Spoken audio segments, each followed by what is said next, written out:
Hello friends, જય શ્રી કૃષ્ણ બધાને. એકદમ આકરા તડકા પડવા લાગ્યા છે અને આવી ગરમીમાં રાત્રે રસોઈ બનાવવાનો કંટાળો આવે, પણ એમ થાય કે કંઈક ઝટપટ બની જાય એવું અને ટેસ્ટી હોય તો ખાવાની મજા પડી જાય. તો આજે હું તમારી સાથે એવી જ સરસ મજાની 4 રેસીપી શેર કરીશ જે 5 મિનિટમાં બનીને તૈયાર થઈ જાય છે.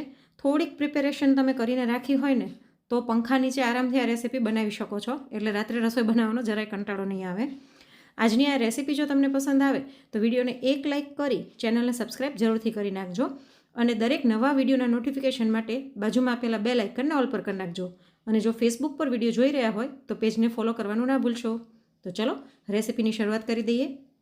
સૌથી પહેલી રેસીપી માટે અહીં મેં થોડુંક શાકભાજી સુધારીને લઈ લીધું છે, જેમાં ઝીણી સુધારેલી કાકડી, કોબી, ટમેટાં, કાચી કેરી લીધી છે થોડીક. આ ન નાખવી હોય તો તમે સ્કીપ કરી શકો છો. તેની સાથે ઝીણી સુધારેલી ડુંગળી અને કોથમીર લઈ લીધી છે. બધું જ આશરે મેં એક વાટકી જેટલું લીધેલું છે. કાચી કેરીની કટકી 2 ચમચી જેટલી અને કોથમીર અડધીથી પોણી વાટકી લીધેલી છે. તો આ રેસીપી માટે આપણે બીજી કોઈ જ તૈયારી નથી કરવાની.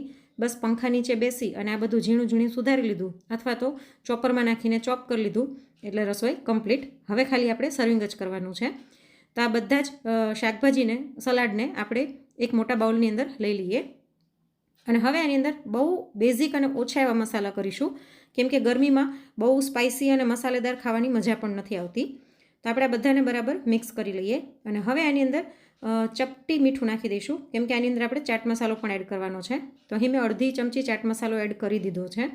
તેની સાથે અડધી ચમચીથી પણ ઓછા કાળા મરીનો ભૂકો મેં એડ કર્યો છે. તમારે ન નાખવો હોય તો સ્કીપ કરી શકો છો. અને સાથે થોડીક તીખાશ માટે ચીલી ફ્લેક્સ નાખ્યા છે અને 5 ચમચી જેટલો આમચૂર પાવડર નાખ્યો છે, જેથી સરસ ચટપટો ટેસ્ટ આવે. તમારે આમચૂર પાવડર ન નાખવો હોય તો સ્કીપ કરી શકો છો. અને ચીલી ફ્લેક્સ ન નાખવા હોય તો એના બદલે તમે લીલા મરચાંની કટકી કરીને પણ લઈ શકો છો. આ બધું બરાબર મિક્સ કરી લીધું છે. હવે અહીં મેં પ્લેટમાં ખાખરા લઈ લીધા છે. તમે કોઈ પણ ખાખરા લઈ શકો છો. મેં અહીં મસાલા ખાખરા લીધેલા છે. તેની ઉપર આપણે ગ્રીન ચટણી નાખી દઈશું 1 ચમચી જેટલી. ઉનાળો આવે ને એટલે ફ્રીજમાં ગ્રીન ચટણી, લાલ ચટણી અને મીઠી ચટણી એ ભરીને રાખી જ દેવાની, એટલે કોઈ પણ ચાટ કે રેસીપી બનાવી હોય ને તો ખૂબ ઝડપથી બની જાય. તો આ રેગ્યુલર જે કોથમીર ફુદીનાવાળી ગ્રીન ચટણી હોય એ જ મેં બનાવેલી છે. અને આ ચટણી થોડીક વધારે સ્પાઇસી અને ટેંગી રાખવાની, એટલે મજા આવે. અને ચટણી તમે તમારી ચોઈસ પ્રમાણે વધારે ઓછી કરી શકો છો.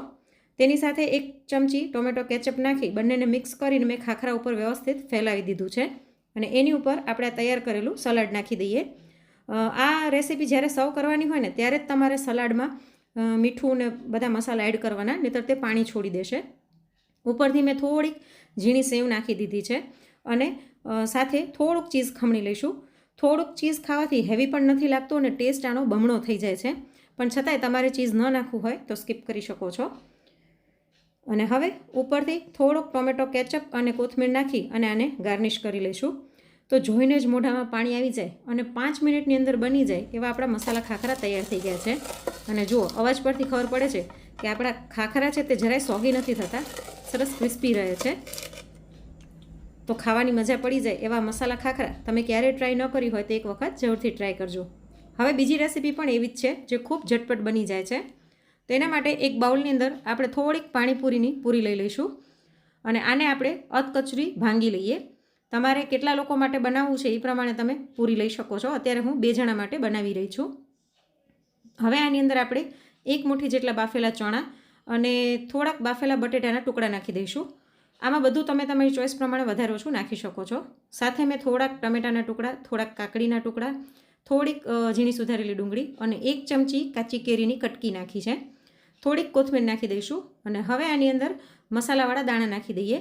અહીં મેં સાદા સિંગદાણાને ઘરે જ આપણે તેલ મૂકીને તળીએ એવી રીતના કરીને લીધા છે. તમે એની બદલે રેડીમેડ મસાલા સિંગદાણા પણ લઈ શકો છો. સાથે ચવાણું લીધું છે, થોડુંક ખટ્ટા મીઠા મિક્સ જે આવે એ મેં લીધેલું છે. તમારા ઘરમાં જે પણ હોય તમે નાખી શકો છો અને ન હોય તો સ્કીપ પણ કરી શકો છો. અથવા તો ભુજિયા સેવ કે આલુ સેવ આવે એ પણ નાખી શકો છો. હવે આની અંદર 1 ચમચી ભરી અને લીલી ચટણી, 1 ચમચી લસણ અને લાલ મરચાંની તીખી ચટણી અને 1 ચમચો ભરી અને મીઠી ચટણી નાખી દઈશું, ખજૂર આંબલીવાળી. અને સાથે થોડાક મસાલા કરી લઈએ. તો સૌથી પહેલાં આપણે અડધીથી પોણી ચમચી જેટલો જલજીરા પાવડર નાખીશું. તમારી પાસે જલજીરા પાવડર હાજરમાં ના હોય તો તમે એની બદલે ચાટ મસાલો પણ નાખી શકો છો. સાથે અહીં મેં 1 મુઠ્ઠી જેટલી આલુ સેવ પણ એડ કરી દીધી છે. અને હવે આ બધાને બરાબર મિક્સ કરી લઈશું. આમાં સલાડ પૂરતું જ મેં ખાલી જલજીરા પાવડર નાખ્યો છે. તમે ચાટ મસાલો, મીઠું, સંચળ બધું મિક્સ પણ નાખી શકો છો.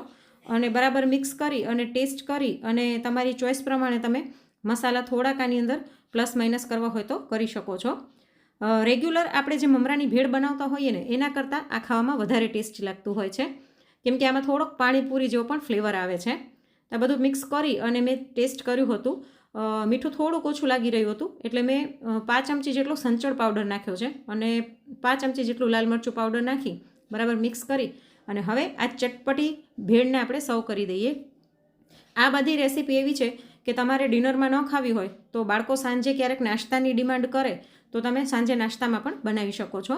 ઉપરથી ફરી હું થોડીક ગ્રીન ચટણી અને લાલ ચટણી એડ કરી દઉં છું અને ઝીણી સેવ નાખી અને કોથમીર નાખીને આને ગાર્નિશ કરી લઈશું. તો 5 મિનિટમાં બની જાય અને ખાવાનો ચટકારો આવી જાય એવી સરસ મજાની આપણી પાણીપુરી ભેળ બનીને તૈયાર થઈ ગઈ છે.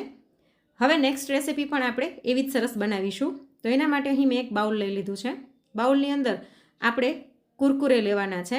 તો અત્યારે મેં મસાલા મસ્તી અને ચટાકા પટાકા આવે એ 2 કુરકુરે લીધા છે. આને આપણે હાથેથી ભાંગી લઈશું. આ પણ 2 વ્યક્તિઓને થાય એટલું બનશે. તો આના મેં ઝીણા ઝીણા ટુકડા કરી લીધા છે. હવે આની ઉપર આપણે મસાલાવાળી ચિપ્સ થોડીક ભૂકો કરીને નાખી દઈશું અને સાથે જ ખટ્ટા મીઠા મિક્સ મેં ચવાણું લીધું છે એ નાખી દઈશું. આમાં તમારે ચવાણું કે ચિપ્સ ન નાખવી હોય ને એમનેમ કુરકુરે ખાલી રાખો ને તો પણ ચાલે. આપણે કુરકુરે ચાટ બનાવવાના છીએ. સાથે જે ફ્લેમિંગો હોટ ટ્રાયંગલ્સ આવે છે એને મેં થોડાક ભૂકો કરીને લઈ લીધા છે. તેની સાથે ઝીણે સુધારેલા ટમેટાં, કાકડી, ડુંગળી અને થોડુંક સ્પાઇસી કરવા 1 મરચાંની કટકી કરીને મેં અહીં લઈ લીધું છે.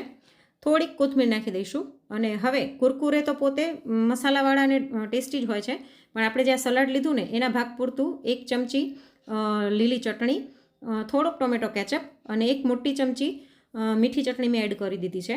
અને હવે આ બધાને બરાબર મિક્સ કરી લઈશું. તો ક્યારેક રસોઈની આળસ થાય અથવા તો એમ થાય કે કંઈક ચટપટું ખાવું છે તો આ રેસીપી ટ્રાય કરવા જેવી છે. ઉપરથી મેં થોડોક આની અંદર ચાટ મસાલો એડ કર્યો છે અને જરાક ચપટી જેટલું મીઠું એડ કરું છું. તમે ટેસ્ટ કરીને તમારી ચોઈસ પ્રમાણે મસાલા કરી શકો છો. અને ફરીવાર આને હલાવીને મિક્સ કરી લઈશું. બાળકોને સાંજે ભૂખ લાગે અને કંઈક ચટપટું ખાવું હોય ને તો આ બેસ્ટ ઓપ્શન છે. હવે આનું આપણે પ્લેટિંગ થોડુંક અલગ રીતના કરીશું. આપણે પ્લેટમાં કુરકુરે ચાટ લઈ લઈએ અને ઉપરથી થોડીક હું ભુજિયા સેવ નાખું છું. તમે આલુ સેવ કે સાદી સેવ ગમે તે લઈ શકો છો. અને હવે ઉપરથી થોડુંક ચીઝ ખમણી લઈશું. ચીઝ નાખવાથી રેસીપીનો સ્વાદ બમણો થઈ જાય છે અને મને તો ચીઝ ખૂબ જ ભાવે છે એટલે હું એડ કરું છું, પણ તમારે સ્કીપ કરવું હોય તો કરી શકો છો. અને ઉપરથી થોડોક ટોમેટો કેચઅપ અને કોથમીર નાખીને આને ગાર્નિશ કરી લઈશું. તો જોઈને જ મોઢામાં પાણી આવી જાય એવી એકદમ ટેસ્ટી આપણી કુરકુરે ચાટ બનીને તૈયાર થઈ ગઈ છે. હવે છેલ્લી રેસીપી પણ આપણે એવી જ બનાવીશું. એના માટે અહીં મેં વ્હીટ બ્રેડ લઈ લીધી છે. તેની સાથે ગ્રીન ચટણી અને થોડુંક શાકભાજી સુધારેલું છે, જેમાં મેં ટમેટાં, ડુંગળી, કાકડીની સ્લાઇસ અને બાફેલા બટેટાની સ્લાઇસ કરીને લઈ લીધી છે. આમાં બસ બટેટા બાફી અને સ્લાઇસ કરી લો અને બધું સુધારી લો એટલે આપણે બીજી કોઈ પ્રિપેરેશન નથી કરવાની. તો આપણે વેજ સેન્ડવિચ બનાવવાના છીએ. વેજ સેન્ડવિચ ઘણી અલગ અલગ રીતના બનતી હોય છે, પણ હું કઈ રીતના બનાવું એ હું તમને બતાવું છું. મેં બ્રેડની કિનારી કટ કરી લીધી છે અને બ્રેડ ઉપર આપણે થોડુંક બટર લગાડી લઈશું જેથી બ્રેડ સોગી ન થઈ જાય જ્યારે આપણે ચટણી લગાડીએ. હવે આની ઉપર આપણે ગ્રીન ચટણી લગાડી લઈશું. ચટણી થોડીક વધારે પ્રમાણમાં લગાડવાની એટલે ટેસ્ટી લાગે. અને આની ઉપર આપણે ટમેટાં અને ડુંગળીની સ્લાઇસને ગોઠવી દઈશું. તમારે વેજ સેન્ડવિચ આવી રીતના ન બનાવવી હોય તો તમે કોલ્ડસ્લો સેન્ડવિચ જે આવે છે એ રીતના પણ કરી શકો છો, જેમાં હંગ કડ એટલે કે લટકાવેલા દહીંના અંદર બધું શાકભાજી ઝીણું કટિંગ ચોપિંગ કરીને નાખી અને મસાલા કરી અને બ્રેડની સ્લાઇસમાં લગાડીને પણ આપી શકો છો. હવે ડુંગળી અને ટમેટાની સ્લાઇસ ઉપર મેં થોડોક ચાટ મસાલો છાંટી દીધો હતો. એની ઉપર ફરીવાર 1 સ્લાઇસ મૂકી અને ટોમેટો કેચઅપ લગાડી દઈશું અને આની ઉપર આપણે કાકડી અને બટેટાની સ્લાઇસ મૂકી દઈએ અને આની ઉપર પણ થોડોક ચાટ મસાલો છાંટી દઈશું જેથી આ સલાડ છે તે ફીક્કું ન લાગે. તમે ઈચ્છો તો આને ગ્રીલ પણ કરી શકો છો, પણ મારા ઘરમાં બધાને એમ જ કાચી ભાવે છે એટલે હું આને ગ્રીલ નથી કરી રહી. અને મેં અહીં વ્હીટ બ્રેડ લીધી છે, એના બદલે તમે રેગ્યુલર બ્રેડ પણ લઈ શકો છો. ઉપરથી ફરી થોડોક ચાટ મસાલો છાંટી અને જે ઉપરની બ્રેડ હોય એમાં પણ આપણે થોડુંક બટર અને ચટણી લગાડી લઈશું. આમાં તમે તમારી ચોઈસ પ્રમાણે વેરિએશન કરી શકો છો. તમારે આ ચટણી ન લગાડવી હોય તો તમે શેઝવાન ચટણી લગાડી શકો છો, મેયોનીઝ લગાડી શકો છો, ઘણું બધું તમારી ચોઈસ પ્રમાણે વેરિએશન કરી શકો છો. હવે આ સ્લાઇસને પણ ઉપર મૂકી અને આપણે સહેજ દબાવી દઈશું એટલે બધું વિખાઈ ન જાય, અને સાચવીને આને 4 ટુકડામાં કટ કરી લઈશું, અંદરનું સલાડ હલી ન જાય.